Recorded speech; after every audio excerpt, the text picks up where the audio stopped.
হায় রে এতটুকু সুখের অভাব প্রাসাদে ছিল না, তবুও সে আমার সাথে করলো যে ছলনা।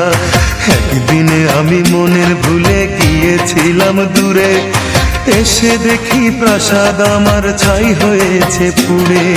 জানি না সে কোন সে রাজার হয়েছে রাজরানী, বড় বেশি সুখে সে নাই এতটুকুই জানি। ভুল মানুষ ভালোবেসে জীবন আমার হলো শেষে ধুধু মরুভূমি। যখন তোমার কেউ ছিল না তখন ছিলাম আমি, এখন তোমার সব হয়েছে পর হয়েছি আমি। যখন তোমার কেউ ছিল না তখন ছিলাম আমি, এখন তোমার সব হয়েছে পর হয়েছি আমি। মনের রাজ্যে ছিল এক এমন রাজ